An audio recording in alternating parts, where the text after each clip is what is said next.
Hello Katden followers and lovers, abay pamilya ni Miss Catherine Bernardo. Ganito nga ipinakita kung paano nila sinusuportahan si Catherine at Alden Richards. But before that, if you haven't subscribed yet to my YouTube channel, please don't forget to like, share, and subscribe at hit mo na rin ang notification bell for more showbiz updates. Of course, bago ang lahat, nais ko po muna magpasalamat sa lahat ng mga legit viewers, subscribers, at lahat ng mga legit na nagmamahal at sumusubaybay sa lahat ng ating mga updates. Thank you so much from the bottom of my heart. Somebody's compiling all the videos nung kanilang mall tour during the Hello Love Goodbye movie. And this time ay kinonfile niya at pinaghambing yung mga pangyayari noon at yung mga nangyayari ngayon dito po sa Hello Love Again na kanila pong movie ni Mr. Alden Richards. Kitang-kita natin na talagang sobrang laki ng pagkakaiba. Kasi dati parang halos ayaw ni Catherine Bernardo humawak kay Alden, halos ayaw dumikit, 'di ba? Tas pag tumingin, ano lang, glimpse lang, tas balik ulit sa audience. Kumbaga, wala silang connection to each other. Pagdating po sa mga ganitong klase ng mall tour, parang ginawa lang nila for the sake na para matapos lang. At hinihambing naman ito sa mga mall tours nila ngayon na talaga na makikita mo na may spark. At talagang makikita mo si Catherine Bernardo na parang wala na siyang reservation, wala siyang ilang or kung ano pa mang mga parang mararamdaman na pagkahiya kay Alden Richards. Makikita mo dito na talagang all out nga si Catherine sa pagpapakita how she was really grateful for Alden Richards na siya nga yung isa sa mga napili na para maging kapartner. Tignan niyo ang pagka-holding hands dito po, nangyari po yan sa ASAP eh. And kahapon po, nangganganap naman ito sa market. Ganyan din sila ka-sweet. Tapos nagulat yung mga audience. Habang pinapanood natin sila, talagang may yakapang naganap. Sabi nga ng mga comments po sa live, na parang may separation anxiety na daw na nagaganap. Pero para sa akin, paano sila magkakaroon ng separation anxiety kung hindi naman sila titigil magkita? Kasi according to Alden Richards sa kanyang interview, inamin niya na pagkatapos ng movie, ay hindi po hihinto yung kanilang communication.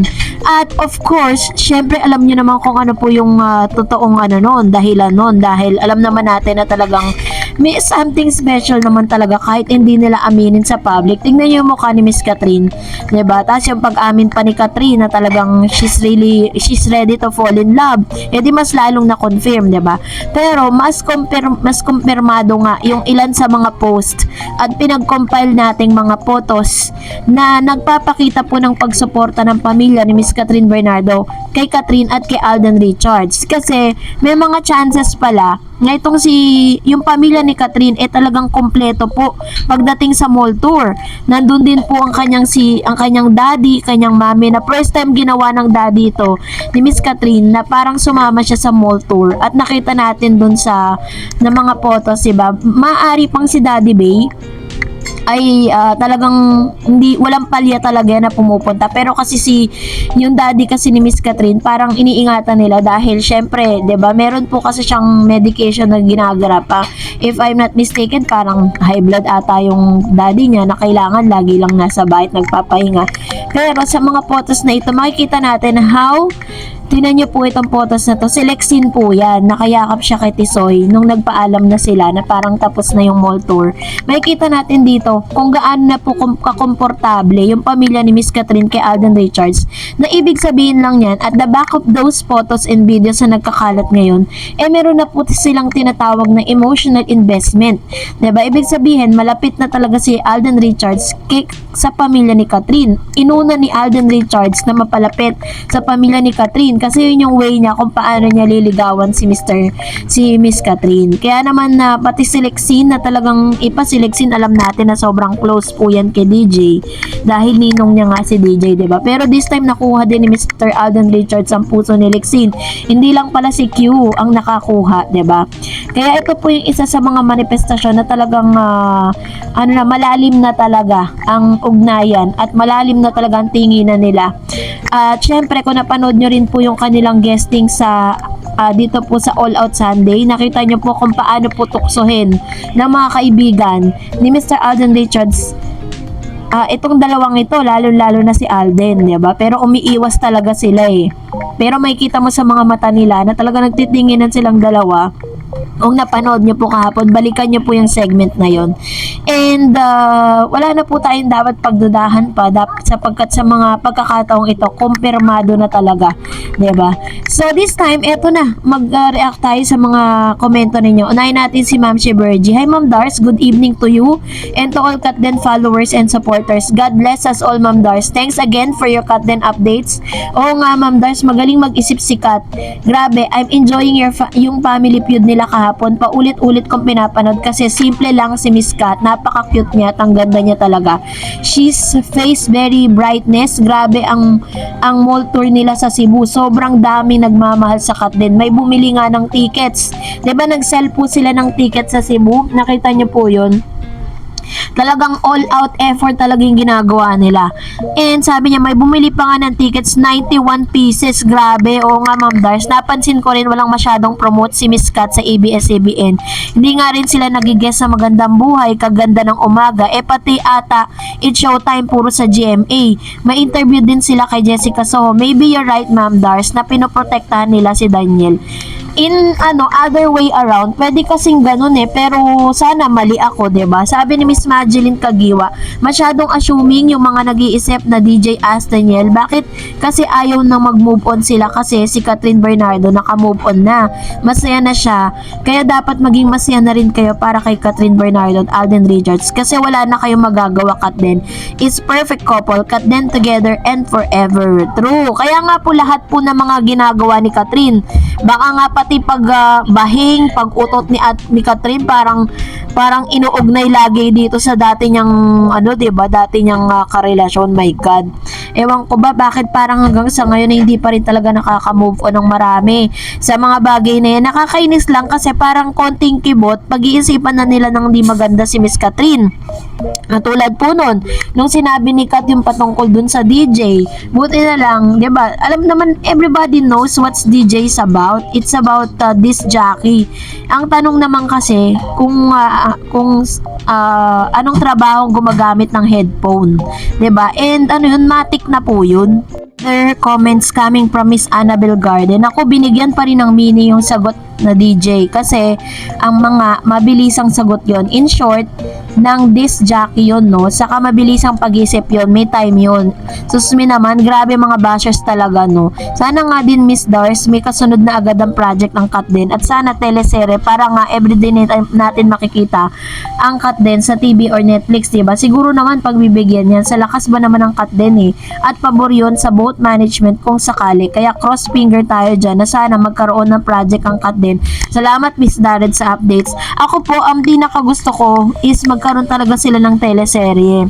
'Di ba? Kasi pwede pong mapanood 'yon sa Free TV na pwedeng bumuhay din po sa industriya ng telebisyon. Kasi alam naman natin na talagang talagang namamatay na po ang industriya ng telebisyon because everybody chose to watch sa mga dito po sa Netflix o kaya naman sa mga social media, 'di ba? Kaya po parang medyo nagkakaroon po ng problema sa mga free TV ngayon kasi mas pinipili po ng mga advertisers na mag-place ng kanilang mga ads sa social media na mas marami po talaga ang pumipili doon. At the same time, mas minipili ng mga consumers na manood po sa social media kasi mapapanood nila yung mga segment na yan in their own convenient time. Hindi katulad kapag sa Free TV kailangan nakabantay ka, 'di ba?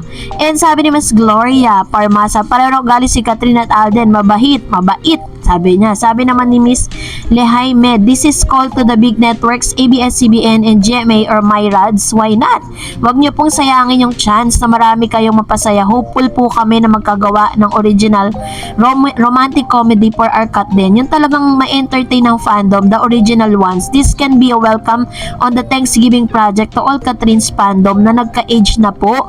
Now, mas lumaki na yung followers because of Katden. Sana po, ma-consider yung clamor ng mga fanay. God bless us all, Kat. Congrats, Kat, din for your HLA another blockbuster movie. Let's claim victory. Alam niyo, totoo po yan. Ang dami pong nag-a-aspire na sana pagkatapos po ng movie na ito is magkakaroon po sila ng another projects, which is teleserye, 'di ba? Yun po talaga yung pinakagusto nating lahat.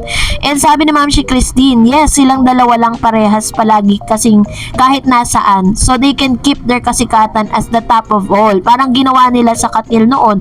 Hindi sila bibitawan ng mga fans sila hanggang magkapamilya na sila para maging natural, makaamin na rin ang dalawa sa pagmamahalan nila sa isa't isa. Kasi palagay ko, dahil sa individual contract nila sa magkabila ang dahilan kaya hindi pa sila makaamin eh. Alam nyo, meron po yan, partly, meron pong ano yan, meron pong parang part na ganun yung isa sa mga reason, 'di ba? Kasi parang pati nga po yung pag-amin eh, 'di ba? Kung mapansin niyo, bago po umamin ng Katniel na talagang sila na ni Catherine, is meron pong permiso po yun ng network. Bago po sila magdeklara na talagang break na sila, may permiso din po ng network yun kasi nakalagay po yan sa kontrata nila na even yung kanilang mga personal na buhay, because there are love teams, pakikialaman talaga yan ng sa mga big decision making nila, 'di ba? So ganun po yun. Kaya wag na tayo magtaka. Sabi ni Miss Coco Channel, good morning, Darren. How are you doing? I hope you're keeping safe and well.